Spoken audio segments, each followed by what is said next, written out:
What's up guys, welcome back to Deck Tech for Decks. I'm your host Caleb. If you want to support me, you can now follow me on Patreon.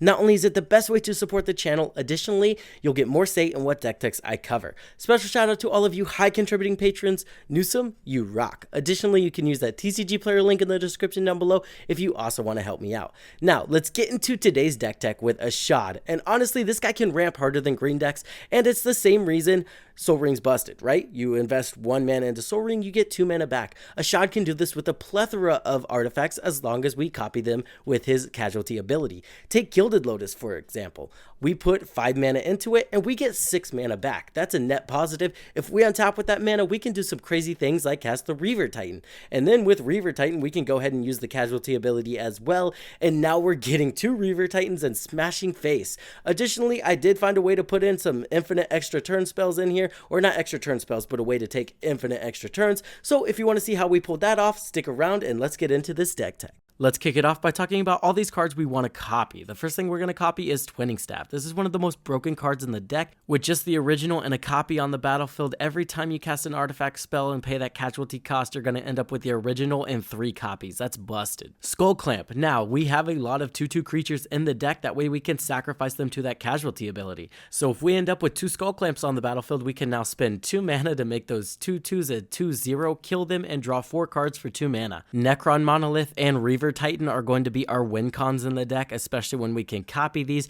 get additional copies, and just start beating face. It's going to be really hard for our opponents to deal with. Then we have our mana positive artifacts such as Soul Ring, Thran Dynamo, and Gilded Lotus. Worn Power Stone will also hit this list. Relic of Sauron is not mana positive, but it is 4 mana for 4 mana, and it has a way to draw cards on it, so it's going to be very beneficial. Hedron Archive, kind of same thing. Not mana positive, but it does have an additional way to draw cards, so we're going to take that, as well as Dreamstone Hedron, right? You pay 6 mana, you get 6 mana back, and in a pinch we can use this just to draw cards. Moving on, we're going to need some fodder to sacrifice to that casualty ability. So Jadar, Bloodghast are going to be super efficient ways to do that. We're also running Black Market Connections. Full sending this will not only give us a body to sacrifice, we'll additionally get a draw card, and we'll get a treasure token. Solemn Simulacrum, we just sacrifice this guy for value, draw a card, and we get that casualty ability. Same with Thought Monitor. This one is also pretty solid to copy. It's going to net you 4 cards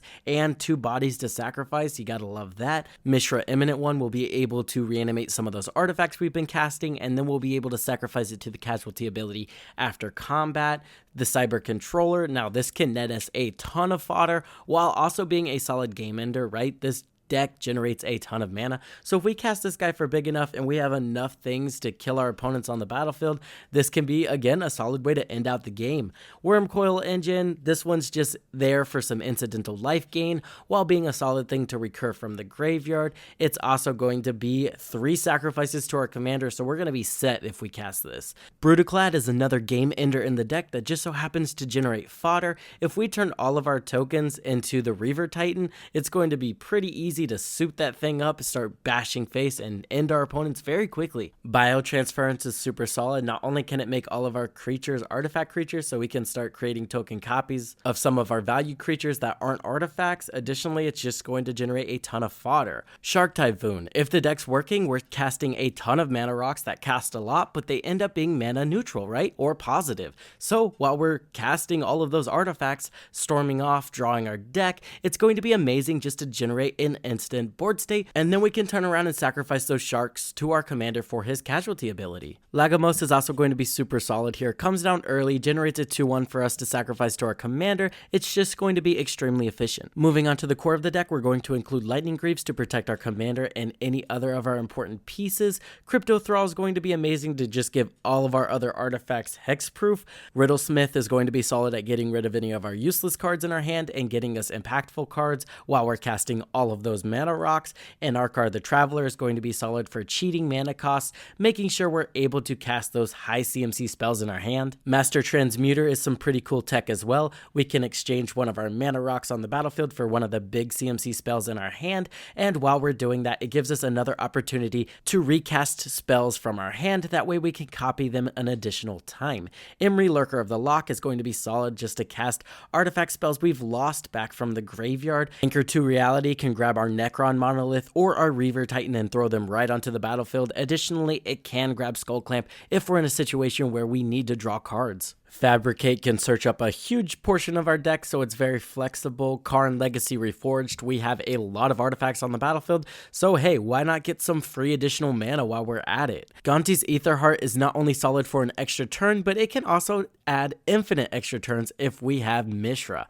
All we have to do is copy Gonti's Aetherheart with Mishra, and that will change its name so the legend rule will not apply, and then we need to cast enough artifacts to pop one. Notably, you'll get double triggers off of that energy ability, right? Because you'll have 2 Gonti Aetherhearts essentially. And then as long as we can keep up with the energy demand, we can take infinite extra turns. Technomancer is a massive reanimation creature that just gets insane with our commander. If we can double this, we're bringing 12 CMC from the graveyard to the battlefield. Now, notably, that does have to be in increments of 6, but that's still going to be busted. Cyberdrive Awakener is another way we can end the game pretty easily, right? We're casting a lot of artifacts, we're doubling up on those artifacts, and now the fact that they're all 4/4s can easily take out an opponent, if not all of them. Cyberman Squadron is extremely busted in this deck, because if you didn't know, Myriad stacks. So if we copy this guy with our commander, we will have Myriad for all of our non-legendary artifact creatures. This will easily kill our opponents.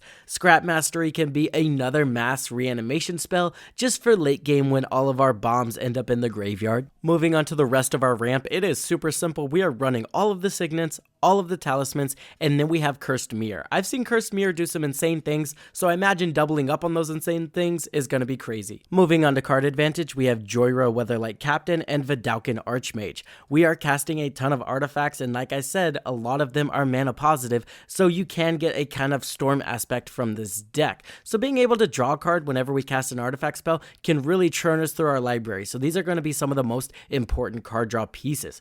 Pull from Tomorrow and Drown in Dreams are also going to be super solid. We have the ability to generate a ton of mana, so we can really pump up X.